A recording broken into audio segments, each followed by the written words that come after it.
90% of Americans say they are not going to wait until age 70 to claim Social Security.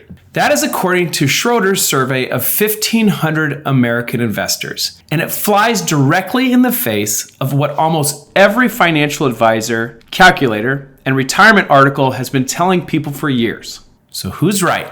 The millions of America ignoring the advice, or the experts telling them to wait? I'm going to show you exactly why the disconnect exists and what it means for you and your retirement. Hi, my name is Ramsey. I'm the president and CEO of Uncommon Wealth Partners. And every week I work with people who have spent 30 or 40 years building exactly this kind of balance. Disciplined savers, smart investors, people who did everything right. And the most common mistakes that I see is treating the Social Security decision as a simple timing question instead of a financial planning question. Today, I'm going to show you three things. The first, why the standard delay until 70 advice is built on simplified assumptions that may not reflect real-world investing scenarios.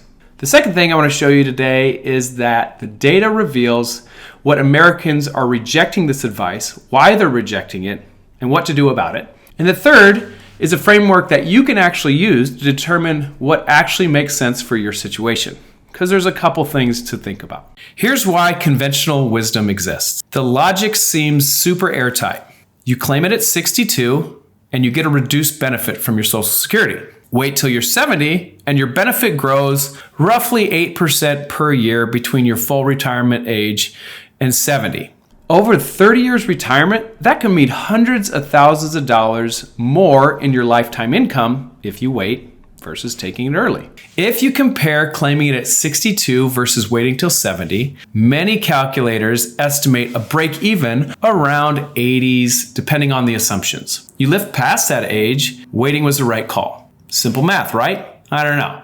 But here's what those standard calculations leave out. They're comparing a formula-based increase in benefits with assumptions investment returns that vary over time. In other words, they are measuring what Social Security pays you at different ages, but they do not account for what happens to the money that you have already saved and has invested in your portfolio while you wait. Now, let me show you what happens when we factor in something called net present value. This is what your money actually is worth when you account for what it could be earning if stayed invested. This is what your money is actually worth when you account for what it actually is earning if it stayed invested.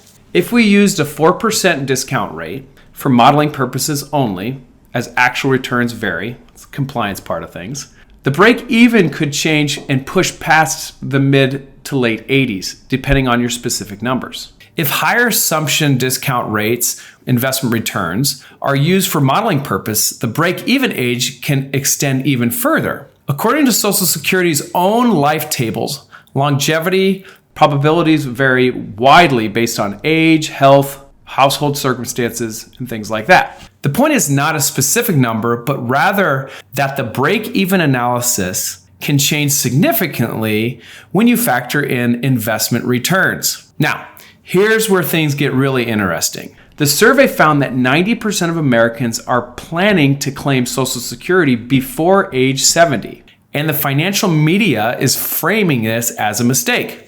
They are saying Americans are leaving money on the table, they should have waited. But when you dig into the reasons people gave, something fascinating emerges. It's not that people don't understand the math, it's that their responses may reflect priorities that calculators don't fully capture, more of a psychological perspective. They want access to their money while they can actually enjoy it. They don't trust that they're going to live long enough to break even or even feel great in their later years of retirement. They would rather have the certainty now than the promise later. And here's the big one. They understand that the money at 65 may be worth more to some households depending on lifestyle and health. They think about what they could do with the money at 65 versus if they waited till 70. They feel great. Their knees are feeling great. Their back feels good. And they don't know exactly how they're going to feel later in life. They want to help their kids with down payments. They want to do things with their money now, and they see that as an avenue to do so. Retire 2 years earlier and get those years back if they could, and get that money. Now, compare that to having extra money at 92 when priorities and lifestyles may be very different. Same dollars, but different value. Now, if you're watching this and you realize that you have been planning to delay based on those calculations and factors, you're not alone. This is exactly the kind of analysis that we do here at Uncommon Wealth, and qualified advisors can do that. So please reach out to them.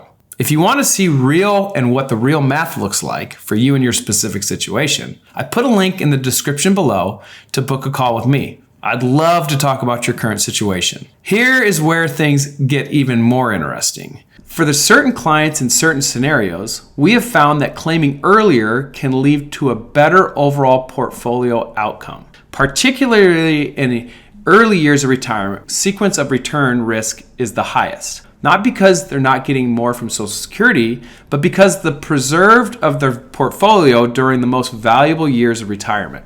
Now let me show you why this matters. When you delay Social Security from 65 to 70, you need to fund that 5-year gap somehow. That means pulling additional funds from your portfolio depending on your spending. But here's what the calculations completely ignore. The money you pull out is not just gone. It's also not growing. If it stays invested, it could potentially grow significantly by age 70, depending on the market performance. So the real question is not how much more monthly income you'll get, it's whether you can recoup what is lost in the growth from those withdrawals before you die. So it's almost like a big check mark. At first, you spend your money down and your portfolio goes down, waiting for the Social Security. And then when you start taking that bigger, then your accounts can start growing, potentially. And the answer for many people may be more difficult than the simple calculator suggests. Now you might be thinking, but what about my longevity? My parents lived till 90. That's a fair question. And yes, if you have exponential longevity and you think you're going to live longer, that changes the calculations somewhat. So family lifestyle and histories do make a difference. But here's what no one tells you. Even if you live to 96, you still have to use that money for 30 years in your 60s, 70s, and 80s when you could actually enjoy it. At 65, you can climb that mountain that you wanted to with your friends in Ireland. You can do what you want to do, and you can enjoy it. You can spend weeks on the road trip with your spouse. You can get down on the floor and play with your grandkids, things of that nature. At 90s, your priorities and lifestyles may be very different. Your money may be more valuable than you know now than later, depending on your health, goals, and lifestyle. So, what should you actually do? Here's a 3-step framework for you that you can use today. Step 1, calculate your real break-even age using the net present value, not just a simple calculator version. Factor in what your money could earn if it stayed invested instead of pulling it out. And then this alone might shift your break-even age to by 5 years or even more. Step 2, check the realistic life expectancy values. The Social Security Administrator provides an actuarial data showing your probability of reaching different ages. To be honest about your health, your family lifestyles, when your parents graduated, things of that nature, and how you're feeling now, honestly. If your dad had a heart attack at age 62 and your mom had diabetes, that all matters. Step 3, stress test your bridge years. This is what most people skip. Can you afford to pull exclusively from your portfolios for 5 years without significantly damaging the plan if the market drops your first year? If the answer is no, that tells you something important. One additional note. If you plan to claim before your full retirement age while you still are working, the Social Security earnings test may be temporarily reduced your benefit. So that's why timing consideration matters as well. Now here's the objection I get almost every time. But what about my spousal benefit? What about the survivor benefit? And these are legitimate concerns. If you're married and one of your spouse has a significantly higher earnings record, there can be a real value of having that spouse delay. The survivor will inherit the higher benefit. But even this needs to be run through with the net present value lens. And it needs to account for the fact that many married retirees will eventually be widowed.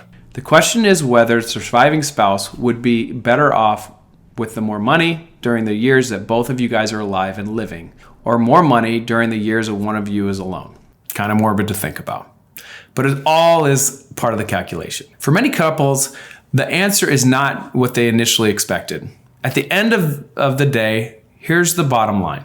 90% of Americans are rejecting the delay until 70 advice and suggest the decisions may be more nuanced and traditional advice implies. Conventional wisdom is built on simplified assumptions that ignore the time of value of money. They ignore what your money is worth to you at different ages, and they ignore the real risk of depleting your portfolio during those early years of retirement. This does not mean everyone should claim early. Your situation is unique. You're uncommon. Your tax bracket, your health, other income sources, your portfolio size, your spending needs all matter and all should be coming into this calculation.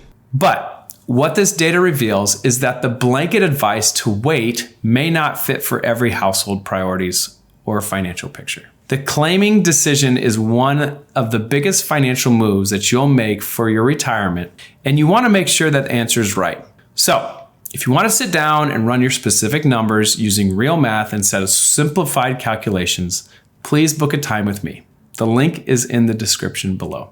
I'm hoping that you have clarity, focus, and it gives you some kind of wisdom to look at your own plan. I'll see you in the next video. Thanks for watching.